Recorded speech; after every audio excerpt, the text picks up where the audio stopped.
Welcome to the channel. Today I'm in Paisley in Scotland and I'm going to visit Paisley Abbey where my ancestor got christened in 1816. And by 1816 I don't mean 6:15, I mean 208 years ago.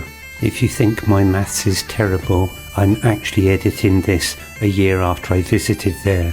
The ancestor is from my mother's side of the family. I'm a keen genealogist, so I'm especially excited to see it today. When I visited, I came across this statue and I was a bit confused about who it referred to, but it now turns out it's Robert Tannahill, who wrote some of the most evocative poetry and song in Scotland's history. But apparently this is the Weaver poet who lost his life in tragic circumstances. I'll put a link in the description below. Let's now return our attention to the Abbey. This is my first time in Paisley. I've been working on my genealogy for many years. My mother always suspected we had a Scottish link, and it was only whilst I was researching genealogy in Liverpool that I was able to confirm that was true. As we approach the Abbey, it looks rather dark, as though pollution has affected it. It's largely because of the way the light is shining, as we can now see. It's still pretty dark though, probably due to the grey stone. At first I thought this might be the entrance, but as I approached it, it clearly wasn't grand enough to be so. I still had to try the door anyhow, only to realise it didn't even have a handle.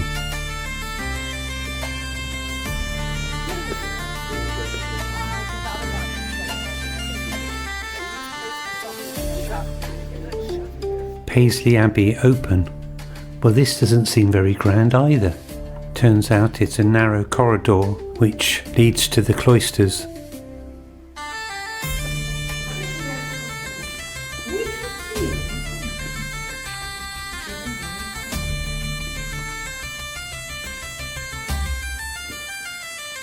Paisley Abbey was built here beside a ford on the White Cart Water in the 12th century, close to where the Celtic church of St Mirren had once stood.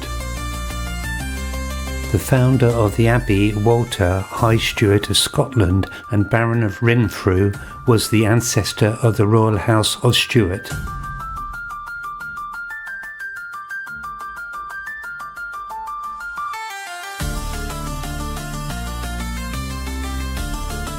The Abbey was home to monks of the Order of Cluny for the first 400 years of its existence, and since the Reformation in 1560 has continued to serve as a place of worship for people of Paisley.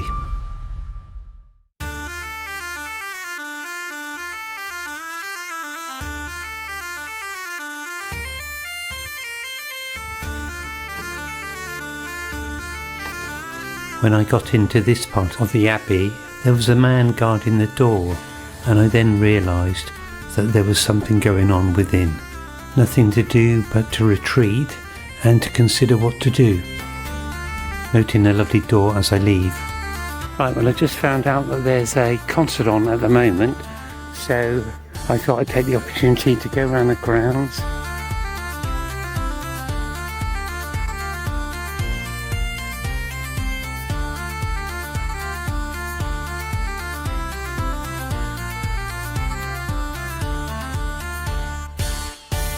Interestingly, there only appears to be one grave around the cathedral, and that relates to the Normandy battles.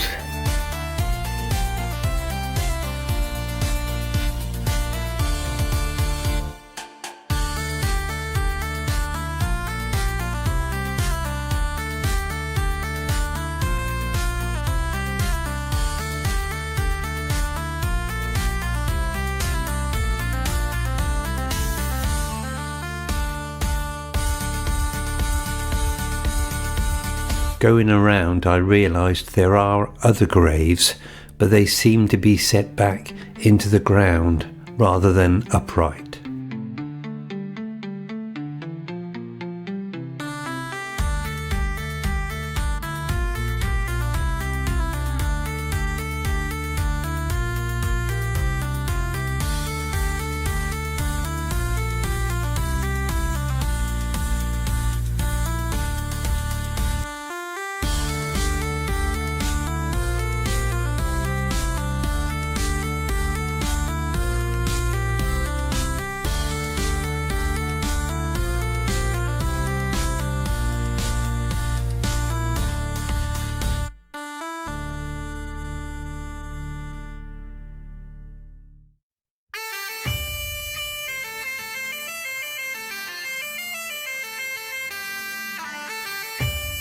I guess it's all reclaimed ground.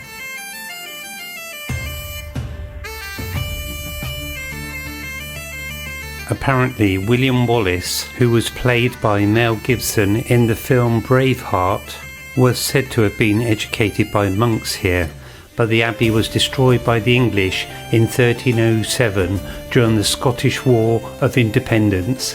In 1533, further misfortune occurred when the tower collapsed, crushing parts of the choir and transept, leaving only the nave for worship. This sorry state of affairs lasted for a couple of centuries until sporadic restoration was attempted. Eminent architects and craftsmen returned Paisley Abbey to medieval splendour, with the tower being rebuilt in stages from the late 1800s. Glorious stained glass by Edward Burne-Jones, amongst others, has also contributed greatly.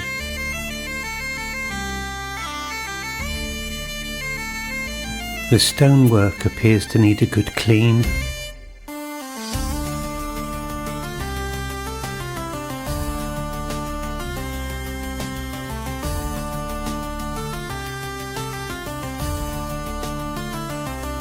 Well, the vicar's just invited me in and told me that the concert's over, so I'm heading that way now.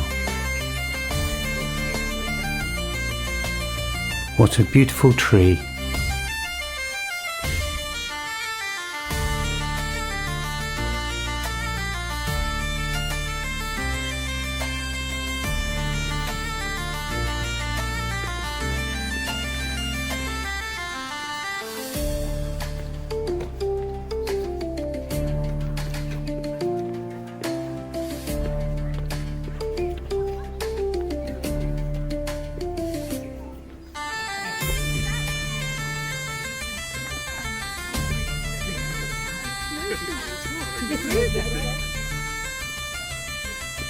It might appear like that's a distortion of the camera, but with my eyes, it certainly is leaning forward a bit.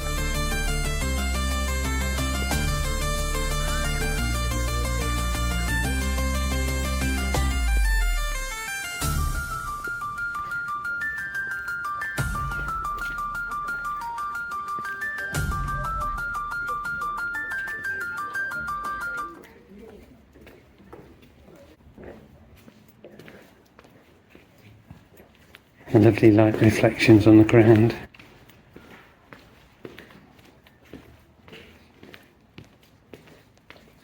Déjà vu.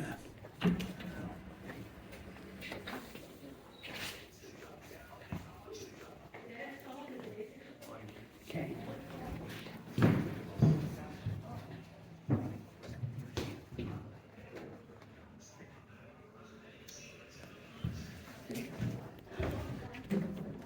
Hello. Hi there. Hi again, all right. Right, so you know, at last managed to get you in. So, Yeah. wonderful building, as you can see, for Yeah. history, art and architect. You've not been here before then? No, not here, no. As I say, full of great interest. So superb stained glass from the 1870s here in the nave, 1910 in the north transept, and then you can't see for the pillar there, but the choir is a reconstruction that was completed in 1928 in its current form. So you'll see more modern stained glass in there from the 1930s, and one window that's a more very recent one from 1988.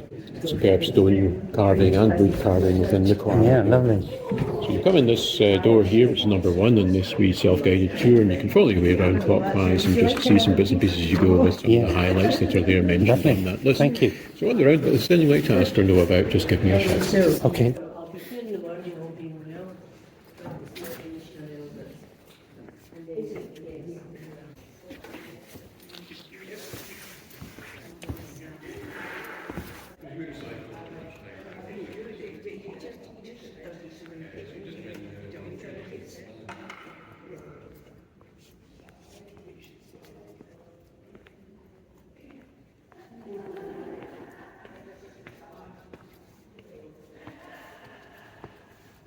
Wow, what a cavernous and magnificent space.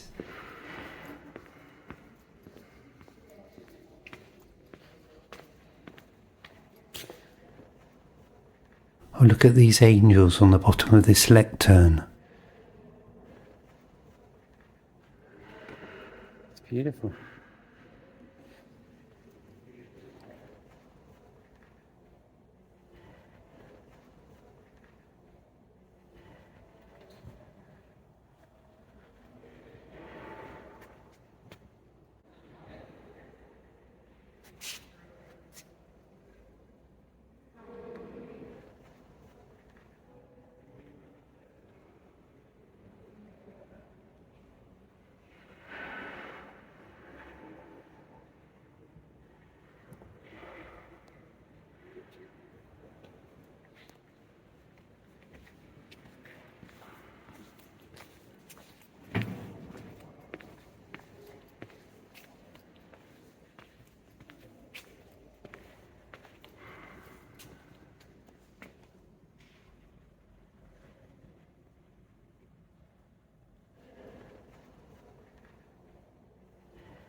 As I approach this, I'm curious whether or not this may have been the font that my ancestor was christened at.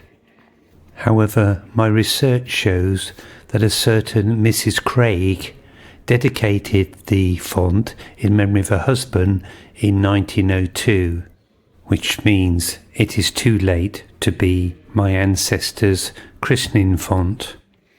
Although I'm going the wrong way around it, the inscription reads, "Suffer the little children to come unto me."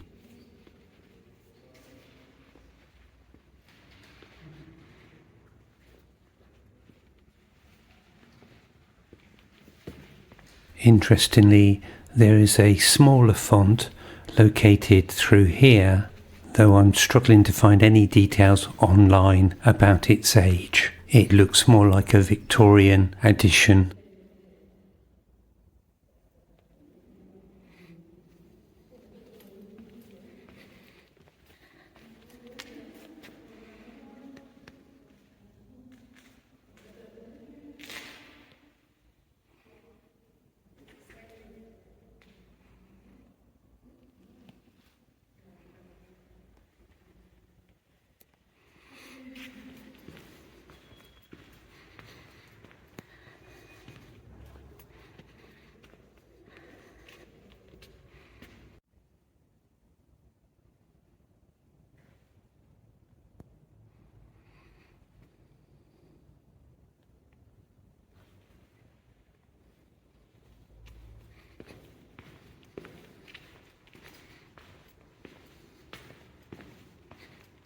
Well, thank you for joining me on this journey, and I'll see you in the next one.